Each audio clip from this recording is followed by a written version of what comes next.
Disciplina, liberdade e compaixão é Fortaleza. Salve, galera tricolor, é o Pit Esquadrão chegando na área, canal da Alegria da Magia que fala as coisas do Bahia, e eu já estou pedindo para que você faça inscrição, dê o like, ative o sininho e compartilhe com a galera. Vamos falar sim de Esporte Clube Bahia, rapidamente para você, torcedor tricolor, e dizer que a novidade no Bahia é o que a gente falou no início da semana. E, aliás, muita gente dizendo que o jogador ia ser contratado em definitivo. E eu disse aqui, como disse lá na Baiana, é um empréstimo.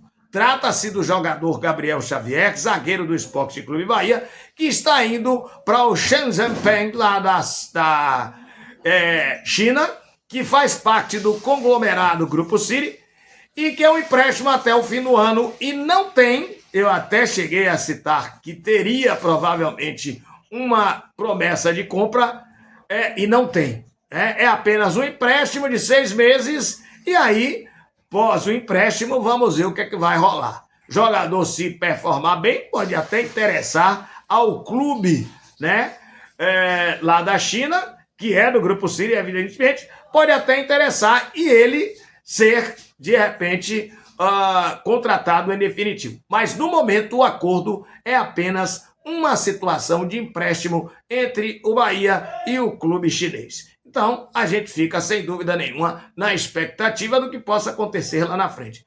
Mas, claro que valores não foram divulgados, né? Vai ser muito difícil, a gente vai pesquisar, porque a gente sabe que normalmente rolam esses valores quando o clube não faz parte do Grupo City. Porque vaza pelo outro lado e a gente pega a informação. Como, por exemplo, vazou a negociação, essa é a terceira negociação da era do Grupo City com o futebol chinês, de um jogador do Bahia para o futebol chinês. Rafael Ratão foi para um clube chinês e o Bahia recebeu cerca de 12 milhões e 700 mil. Rezende, agora em fevereiro, o Rafael Ratão estava no Japão, performou bem lá, foi contratado pelo time da China agora em janeiro, e em fevereiro foi a vez do jogador Rezende, que foi negociado por 6 milhões de euros. Os dois, aliás, são titulares absolutos, o Ratão até fazendo em 14 jogos 10 gols. E a gente conseguiu pegar esses valores, mas esse daí vai ficar um pouco difícil. Agora, o que é o principal de tudo isso para você, torcedor do Esporte Clube Bahia? É simples. O que é o principal de tudo isso é a reposição. A reposição. Terá reposição? Acho que sim. O Bahia, com a saída do Gabriel Xavier, fica com 6 zagueiros. David Duarte, Canu, Mingo, o Marcos Vitor, você conta aí 4, mais os 2 jogadores que ficam entre base e time principal, o Fred e o Luiz Gustavo. É o jogador que o Bahia gastou mais de 30 milhões de reais e ainda não vingou. Então tem que ter sim a reposição. Eu já tinha falado que acho que o Bahia precisa de um zagueiro pelo lado esquerdo para ser titular absoluto, porque Mingo caiu muito de produção, isso é a realidade. Pode ser que melhore? Pode. Essa parada aí eu acho que vai ser benéfica sim, porque teremos aí uma intertemporada de praticamente um mês para os jogadores do Esporte Clube Bahia, e dá para o técnico Rogério Ceni ajustar a equipe, até porque o Bahia só tem como competição esse ano o Campeonato Brasileiro e só a partir de agora. Então, eu acho que tudo isso pode realmente acontecer. Agora, para mim, precisa de, independente de um outro zagueiro, que eu entendo que deva ter, precisa de uma reposição, sim, para o jogador Gabriel Xavier. Quem sabe aí não tem a reposição, mas tem um jogador que chegue para ser titular jogando com a perna esquerda pelo lado esquerdo da defesa do Esporte Clube Bahia. Sobre outras contratações, nada de novo, muita especulação, muita gente criando situações que não existem.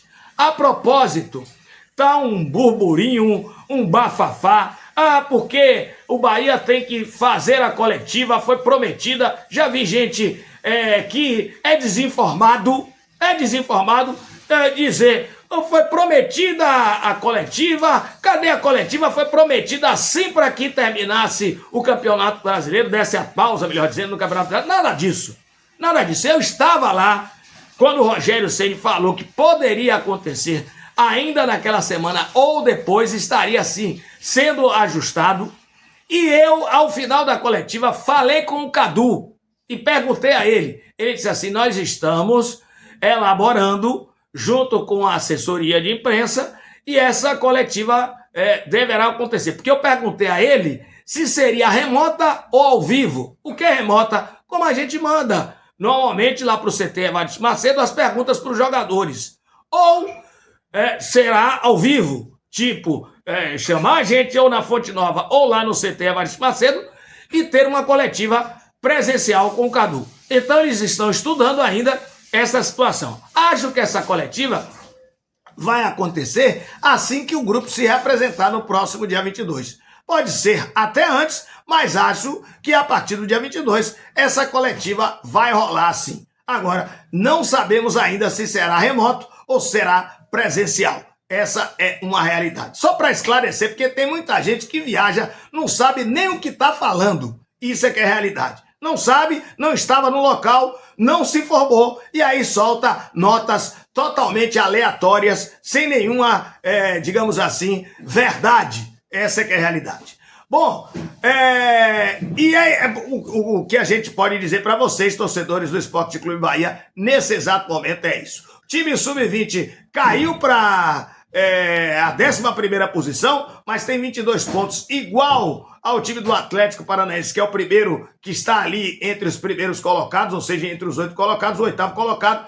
E o que diferencia é o saldo de gols, porque todos têm 6 vitórias, né? Todos eles que estão colocados exatamente com essa pontuação. É o Bahia que perdeu para o Juventude, o último time do Campeonato Brasileiro. Agora jogou com um time muito desfalcado, o Bahia, bom que se diga, até porque Furquim não estava aí, estava na seleção, o próprio Caio Suassuna. David Martins e o jogador Del iniciaram os trabalhos ontem no time sub-20, estavam de férias também, um recessozinho. E serão, claro, digamos assim, incorporados assim que o elenco retornar no dia 22. Dessa segunda-feira, 8, o elenco principal do Bahia retorna. As meninas já retornam nessa segunda-feira, dia 15, elas que estavam de férias, elas que ainda estão de férias, melhor dizendo, elas estarão retornando sim para os trabalhos, a sequência das competições, a Copa do Brasil e também o Campeonato Brasileiro. E para finalizar, olha só, teremos aí, hein? Se liga, hein? Segunda-feira teremos um programa especial Copa 360 aqui no canal Pit Esquadrão. Sobre a Copa do Mundo, minha expectativa para a seleção brasileira é quase nada. Acho que o empate vai ser um resultado plausível entre Brasil e Marrocos, né? Se o Brasil conquistar o resultado dos 3 pontos, eu digo que classifica tranquilamente. Se não conquistar, se conquistar o empate, também classifica. Se perder, pode ficar difícil. O que eu vi ontem na abertura, horroroso, México e África do Sul. Um jogo de M, duas equipes fraquíssimas, sem nenhuma condição, digamos assim, de uma Copa do Mundo. Essa é que é a realidade. Me surpreendeu muito negativo a equipe da África do Sul, que achei que poderia estar em evolução 0, e o México também. O México foi um time frouxo, porque poderia ter dado uma goleada e se segurou lá atrás. A arbitragem, todo mundo contestou do Wilton, ótima. Ele fez prevalecer o que manda a regra e acabou. E hoje e à noite eu vi um grande jogo. Um jogo me surpreendeu as duas seleções, a tcheca com um sistema de jogo europeu, aquele de reação, de ir para cima, de fazer cruzamentos do arco, etc, etc. Maravilhosa a seleção da Tchecoslováquia. Mas melhor a seleção da Coreia, com um futebol de altíssima qualidade, de dribles espetaculares, de muita habilidade, principalmente no setor de meio campo e ataque. E o time deu uma dos times brasileiros, né? Tipo, tem que sempre fazer uma jogadinha a mais. Teve um lance, o jogo 2-1 já para a Coreia, que o jogador entrou na área, driblou para dentro e driblou para fora, em vez de bater no gol, foi driblar para dentro e a bola foi perdida e poderia ter feito, desculpem, o terceiro gol. E a equipe está aí na liderança do grupo, porque chegaria a 3 pontos com 3 gols marcados e 2 de saldo, contra 2 gols do México marcado em um de saldo. Paciência, né? O futebol é assim mesmo. Hoje teremos mais jogos, teremos o Canadá contra a Herzegovina e os Estados Unidos contra o Paraguai. Semelhantes, viu? Semelhantes. Vou prestar atenção à seleção do Paraguai, que tem Gustavo Gomes e o Maurício, da equipe do Palmeiras, o Maurício, que é naturalizado paraguaio. É isso aí, se liga aí, Pita Esquadrão na área, se derrubar é pênalti, como diz meu amigo Careca no Café de Itapuã. Você tem que, de repente, né, dar o like, ativar o sininho e compartilhar com a galera. Fui!